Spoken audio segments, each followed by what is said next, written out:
C'est parti pour les Stingers d'Ottawa.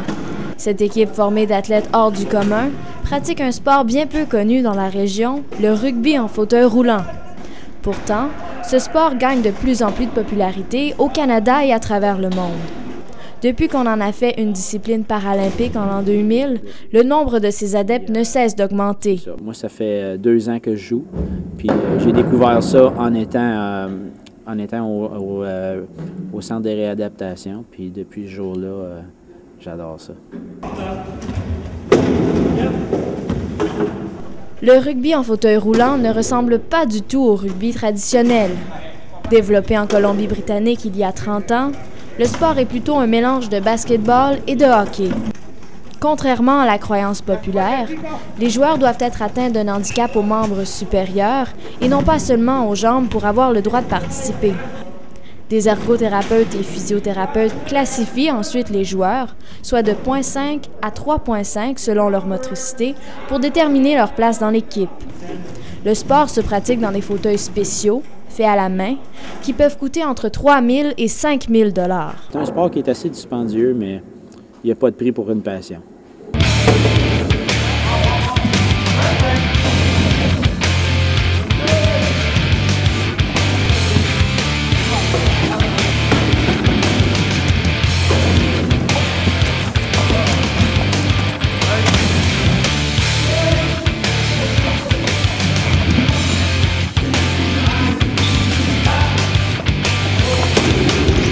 Vu que je suis le nouveau, je ne suis pas aussi compétent que ces gars-là. Fait que je brûle beaucoup d'énergie pour essayer de les suivre puis de les bloquer, puis j'aime bien ça. L'équipe des Stingers forme régulièrement de nouveaux membres. Il arrive que des joueurs viennent du centre de réadaptation, parfois à la suite d'un accident ou d'une maladie. C'est pour eux une bonne façon de se remettre en forme, mais surtout de s'amuser et de se faire des amis. Ce que je trouve intéressant, c'est ça, c'est que tout le monde, sur le terrain, on est compétitif. Puis on n'a pas beaucoup d'amis, mais après que c'est fini, on s'entend bien, puis c'est tout, comme tu dis, un esprit de famille. Mais en compétition, des fois, ça peut venir assez compétitif, mais c'est trop bon.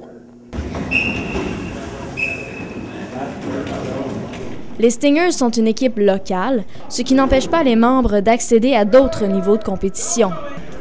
Certains joueurs, plus ambitieux, graviront les échelons jusqu'à ce qu'ils méritent une place au sein de l'équipe paralympique canadienne. Pour ces passionnés du sport, jouer au niveau international et affronter les grands noms est un rêve qui peut devenir réalité. Là, j'arrive lundi, je suis arrivé de l'Australie, puis on a eu une médaille d'argent. C'est la première fois que le Canada battait la Nouvelle-Zélande. Alors, ça, toute seule, médaille ou pas de médaille, avoir gagné contre la Nouvelle-Zélande, c'est notre médaille.